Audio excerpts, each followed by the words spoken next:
Dobrý deň, milí diváci. Vítam vás pri ďalších správach Groma TV. Poslanci diskutovali aj o spracovávaní odpadov. Vedenie Žiliny neprejavilo záujem využívať spaľovňu, ktorú chce vybudovať spoločnosť VAS SRO v Mojšovej Lúčke.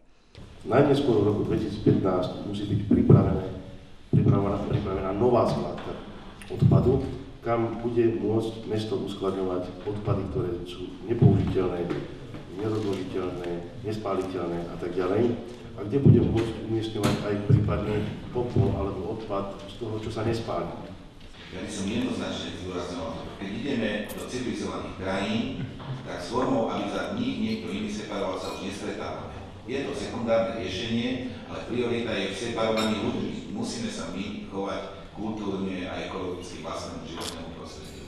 Ak chceme byť úspešní, naozaj musíme to rozdebatovať s obyvateľstvom, ale vieme dobre, akí ľudia sú. Je tam nádoba pre fľaše a on tam hodí, odpad, ktorý sa dá použiť v rámci kompostu. Čiže zrejme sa asi v tom prvom počiatku tomu triedeniu nevyhneme. Môžem vám všetkým poslať link, ako sme riešili cez jednu americkú spoločnosť na Haiti, sme zriadili linku na recykláciu plastov a z týchto plastov vyrábame deky. A je taký podporný program, humanitný podporný program pre Haťanov. Takže každému vám už ten link, môžete sa presvedčiť, že keď to funguje na Haiti, prečo by to nemohlo fungovať aj na Slovensku. Predstaviteľom mesta sa nepáči, že odpad by sa iba spaľoval bez triedenia a bez následného využívania tepla na vykurovanie bytov a priemyslu v meste. Začalo sa uvažovať o vybudovaní takejto technológie v žilinskej teplárni v centre mesta. Najväčší dopad by takéto riešenie malo na obyvateľov sídliska Vlčince, ktoré sa nachádzajú v blízkej lokalite. Primátor mesta Igor Choma však nič nechce robiť na silu a pred začatím akýchkoľvek akcií otvorí verejnú diskusiu na túto tému. Anketu vám prinesieme už čoskoro. Primátor Igor Choma sa rozhodol, že zblíži mestských úradníkov s obyvateľmi. V rámci tohto projektu dal preskliť dvere na kanceláriách mestského úradu. Cez priehľadné sklo môžu na zamestnancov vidieť nielen ich nadriadení, ale aj klienti úradu. Tí hneď vidia, či sa v miestnosti pracuje a nemusia tak zbytočne čakať za dverami a rozmýšľať, či zaklopať. Na mestskom úrade sa presklia všetky dvere okrem traktu primátora a prednostu. Či prinesie takéto riešenie zvýšenie efektívnosti práce, sa ukáže v priebehu času. V mesiaci marec sa konala v Žiline veľká tanečná súťaž Top Slovak Dancer Award. Zúčastniť sa mohli všetci, ktorí si mysleli, že majú čo ukázať prísnej porote. Celá akcia sa konala v priestoroch obchodného centra, kde sa divákmi stávali aj náhodní okoloidúci. Tanečníci mohli zaujať kvalitným tanečným nasadením. Pre víťaza bol samozrejme pripravený titul najlepšieho tanečníka na Slovensku. Súťaž pre All Styles tanečníkov Slovenska sa konala v Žiline 26. marca. Diváci mohli vidieť kvalitné freestyle tanečné nasadenie jednotlivcov. Určite aj lákavá výhra zaujala a prilákala súťažiacich. Celkovo sa súťaže zúčastnilo 53 tanečníkov z celého Slovenska. O tom najlepšom rozhodovala porota z Českej republiky. A aj tej sa akcia páčila.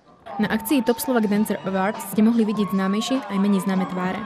Medzi aktívnymi súťažiacimi nechýbali žiaci či lektori zo Street Dance Academy, Hip Hop fakulty a Outbreak Košice. Svoje zastúpenie mali aj domáci, ktorých reprezentovali aj členovia Hip Hop centra v Žiline. Víťazom Top Slovak Dancer Awards sa stal iba 17-ročný Spanky z Hip Hop fakulty v Bratislave. Na meste Andreja Hlinku bude čoskoro zdobiť veľkoplošná obrazovka. Poslanci mestského zastupiteľstva schválili majiteľovi zariadenia 6-ročný prenájom za 1 euro ročne. 2/3 vysielacieho času však pripadnú mestu Žilina. To chce veľkoplošnú obrazovku využiť ako informačný zdroj pre obyvateľov, ako aj turistov. Premietať by sa mali pasáže z rokovaní mestského zastupiteľstva, ako aj informácie o kultúrnych a športových podujatiach mesta. Cieľom je, aby bolo zariadenie nainštalované do začiatku majstrovstiev sveta v ľadovom hokeji.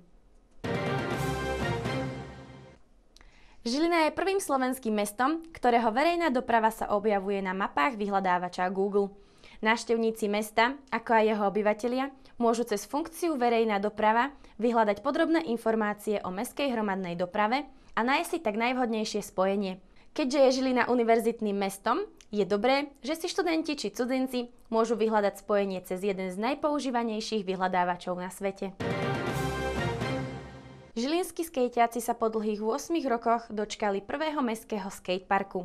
Je vybudovaný na pozemku štátneho podniku Vodohospodárska výstavba, ktorý ho poskytol mestu do prenájmu na 5 rokov za symbolické 1 euro.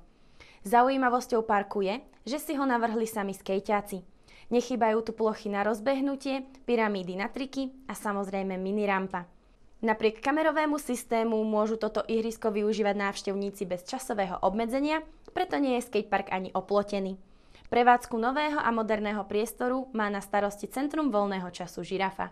Využívať ho okrem skejťákov môžu aj bajkeri a inline korčuliari. To bolo z týchto správ všetko. Ja vám ďakujem za pozornosť a teším sa na vás opäť na budúce.